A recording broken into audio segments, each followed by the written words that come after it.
ஒரு ஊழியர் சொன்னார், அவர் கஷ்டப்பட்டு ஊழியம் செய்தார், உண்மையாய் ஊழியம் செய்தார். ஆனால் அவர் பெஞ்சது இருக்குதே சந்தேக பேய். எங்கே போயிட்டு வந்தீங்க?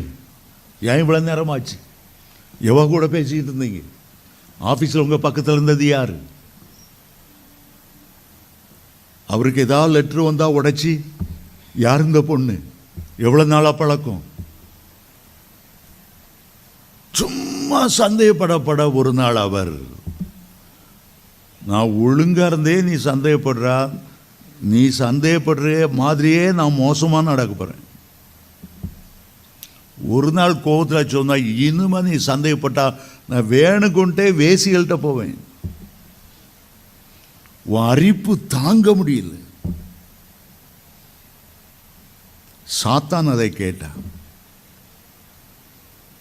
ஒரு நாள் அந்த அம்மா பயங்கரமா சண்டை போட்டு அவரை கேவலப்படுத்தின உடனே சாத்தான் சொன்னா, நீ சொன்னல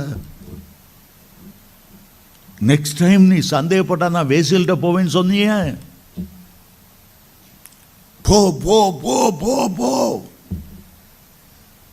அந்த வார்த்தையை சாத்தான் பிடித்து கொண்டார்.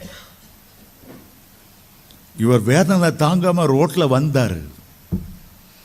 இவருக்கு வேசியல்டத்தில் போகணுங்கிற எண்ணமே கிடையாது. கர்த்தர் அவருடைய தோள் மேல் கை வைத்ததை உணர்ந்தார். மகனே, நான் உன்னை குறை சொல்லவில்லையே, நான் உன்னை சந்தேகப்படவில்லையே, நீ அதற்காக என்னை துக்கப்படுத்தி விட்டு வேசிகள் இடத்துல போவாயோ? வேண்டாம், நான் தான் உன்னை ஊழியத்துக்கு அழைத்தேன். நீ படுகிற பாடுகளை எல்லாம் பார்த்தேன். நீ ஒன்று செய், உன் மனைவி வசைப்பாட ஆரம்பிக்கும் போது சத்தமாக சோத்திரம் சொல்ல ஆரம்பித்தது, செவிட்டு விரியன போல இருந்துரு. அழகான பாடல், எனக்காய் வருகின்றவர் பாடு, காதலே போட்டுக்கலாது.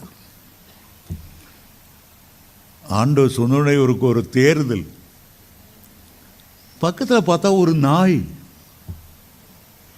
சூரியனை பார்த்து கொல்ல கொல்ல கொல்ல கொல்லன்னு நெஞ்சு தண்ணி வலிக்க அந்த நாய் கொலைச்சிக்கிட்டே இருக்கு. எதை பார்த்து? சூரியனை பார்த்து. சூரியன் என்ன பண்ணுச்சு? ஒன்றும் பண்ணல.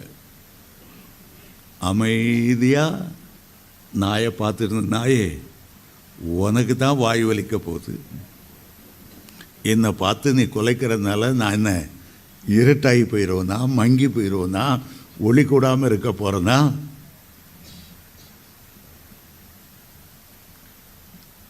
நீ எவ்வளோ குலைச்சாலும் அது என்னை பாதிக்காது. ஆண்டவர் உள்ளத்தில் பேசினார். உன்னை பற்றி 1000 பேர் பொறாமையான வார்த்தைகள் சொல்லலாம், எரிச்சல் மூட்டுகிற காரியம் சொல்லலாம். அதை பார்க்கும்போதெல்லாம் நீ சிரிச்சு சொல்லு, சூரியனை பார்த்து கொலைக்கிறப்பா பரவாயில்ல, கொலைச்சிக்க, உன் மனைவிட்ட மட்டும் சொல்லாது.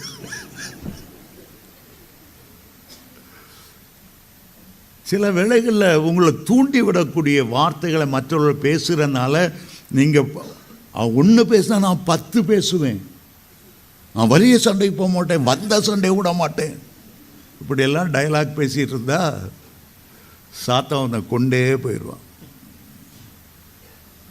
சமீபத்தில் நடந்த ஒரு காரியத்தை சொல்லுகிறேன். நல்ல ஊழியம் செய்கிற ஒரு வாலிப பையன், கல்யாணம் ஆயிருந்தது, பிள்ளை பெறல. ஆனால் மனைவி என்னன்னா சின்ன காரியத்தையும் கோச்சிட்டு தாய் விட்டு போயிடுவார். ஒரு தடவை சொன்னார், அடுத்த தடவை நீ கோச்சிட்டு உங்கள் அம்மா வீட்டுக்கு போனீன்னா நான் தற்கொலை பண்ணிக்குவேன்ட்டு. கர்த்தரும் கேட்டா, சாத்தானும் கேட்டான். சின்ன சண்டை தான், காரணமில்லாத சண்டை. இவர் இப்படி தான் சொல்லுவார், இவர் எங்கே தற்கொலை பண்ண போகிறார்? தாய் வீட்டுக்கு போனாலோ இல்லையோ இவர் ஃபேனில் தூக்கு போட்டு செஞ்சுட்டார்.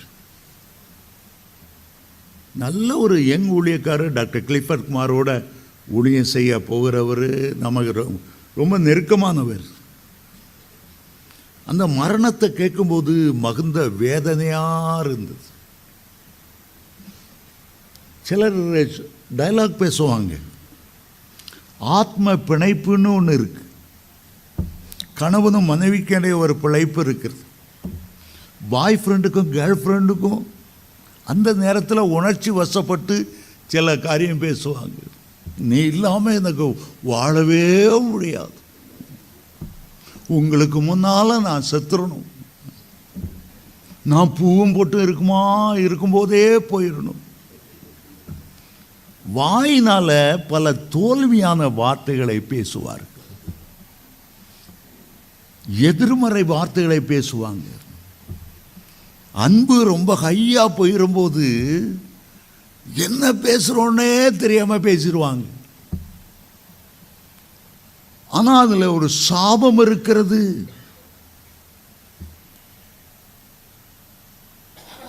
உலகத்தில் உங்கள் மேலே தான் ரொம்ப அன்பு. அப்போ ஆண்டவர், அவருக்கு அன்பே கிடையாதா? அவர் உங்களை உருவாக்குனவராச்சே. ஆண்டவருக்கு விரோதமாக கூட பேசுறதுக்கு வைக்கப்பட மாட்டாங்க. இதனால குடும்பங்களில் சாபம் வருகிறது. மரணமும் ஜீவனும் நாவின் அதிகாரத்தில் இருக்கணும்.